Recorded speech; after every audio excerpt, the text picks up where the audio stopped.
শবে বরাত পালন করা কি বিধান? শবে বরাত উপলক্ষে আনুষ্ঠানিকতা করা, সিন্নি দেওয়া, আপনার ওই যে আপনার কি হালুয়া বিতরণ করা। একটা জাল হাদিস বানাইছে যে নবীজি দাঁত ভাঙছে এই জন্য হালুয়া খাইছে, এই জন্য আমরা হালুয়া খাই। মানে কত বড় চিটারি আপনি চিন্তা করেন। আপনার বাপের কথা কথা ঠ্যাং ভাঙছে এই জন্য উনি একটা ইয়া নিছে, কি বলে এগুলাকে, একটা লাঠি নিছে মনে করে, লাঠি দিয়ে বেচারা ঠেঙে ঠেঙে হাঁটে, কারণ ঠ্যাং ভেঙে গেছে।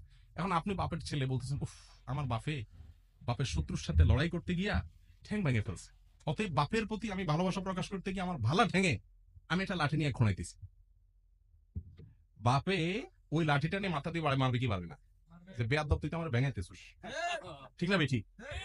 তো যদি নবীজি দাঁত ভাঙিয়া হালুয়া খাইয়া থাকেন, তো আপনিও দাঁতটা ভাঙেন, ভাঙিয়া হালুয়া খান।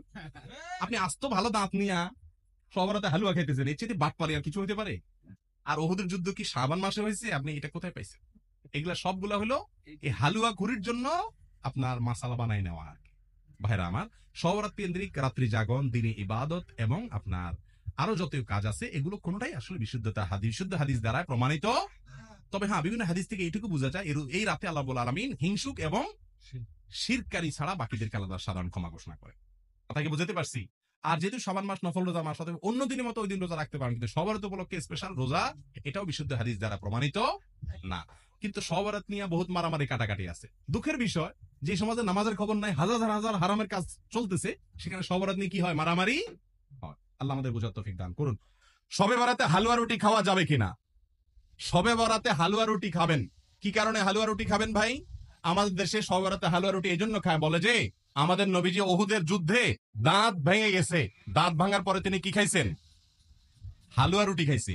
এই জন্য শবে বরাতে নাকি এই ঘটনা ঘটছে, এই জন্য আমরাও কি খাই? হালুয়া রুটি খাই।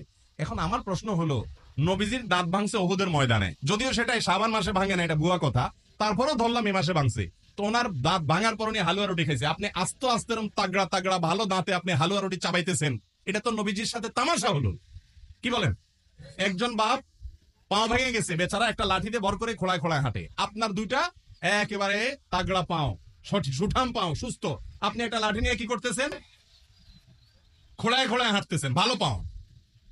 আপনার বাপে দেখে খুশি হয়ে যাবে না যে আমার ছেলে কত ভালোবাসে আমাকে, যে আমি খোঁড়াই দিয়েছি এই জন্য ভালো পাও নিয়ে খোঁড়াই দিয়েছে লাঠি নিয়ে? খুশি হবে না? ধরে জুতা দিয়ে পিটা দিবে, বেয়াদব তুই আমার সাথে ইয়ার কি করতে আইছস? নবীজির দাঁত ভাঙে হালুয়া রুটি খাইছে বুঝলাম, তো আপনি তাগড়া দাঁতে হালুয়া রুটি খাইতেছেন কোন চোখে? তো তামাশা করা নবীজির সাথে, ঠিক না? ঠিক। এগুলা বুয়া কাজ, এগুলা করবেন না। শবে বরাত উপলক্ষে হালুয়া রুটি খাওয়া এটা গর্হিত কাজ। পটকা ফুটায় যুবক ছেলে ফেলে, এগুলো গর্হিত কাজ। মহিলাদের কোন ধরনের বোরকা পরা জায়েজ আছে? ভাই, তাদের সৌন্দর্য ঢাকে এরকম বোরকা পরা জায়েজ আছে। যেই বোরকা অনেক চাকচিক্যপূর্ণ, আজকে বের হয়েছে দেখা যায় যে অনেক চাকচিক্যপূর্ণ, এটা পরা জায়েজ নাই। বোরকার উপরে এত কাজ যে ওই কাজ দেখতেই মানুষ বারবার তাকায় যে স্টাইলটা কি, ঠিক না? ঠিক। এরপরে আসেন কিছু আছে এমন টাইট যে শরীরের অঙ্গ প্রত্যঙ্গ সব প্রকাশ হয়, এই সব বোরকার উপরে আবার আরেকটা বোরকা পড়তে হবে, ওই বোরকার উপরে আরেকটা বোরকা পড়তে হবে।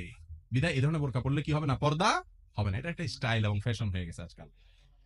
এখন তো যে ইয়েও বাইরে আল্লাহ মাফ করো, ফ্যাশন শো বোরকা পরে কি হয়? ফ্যাশন শো হয়। এগুলো কিয়ামতের আলামত ছাড়া আর কিছু না। গীবত কয় ভাবে করা যায়? গীবত তো ভাই একটা হারাম গীবত আর একটা জায়েজ গীবত। জায়েজ গীবত হলো যেখানে একজনের সমালোচনা আরেকজনের পিছনে করলে যার সমালোচনা করলেন তার লাভ আছে। কথার কথা, ছেলে কোনো কুকাম করেছে, ছেলের বাপরে বলে দিলেন যাতে করে তার শাসন করে, এই গীবত জায়েজ আছে। কিন্তু কিছু কিছু গীবত ওয়াজিব।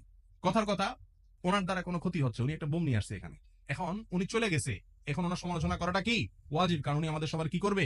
ক্ষতি করবে। এই জন্য এই ধরনের গীবত জায়েজ আছে। কিন্তু সাধারণ অবস্থাতে কোনো মুসলমানের পিছনে গীবত করা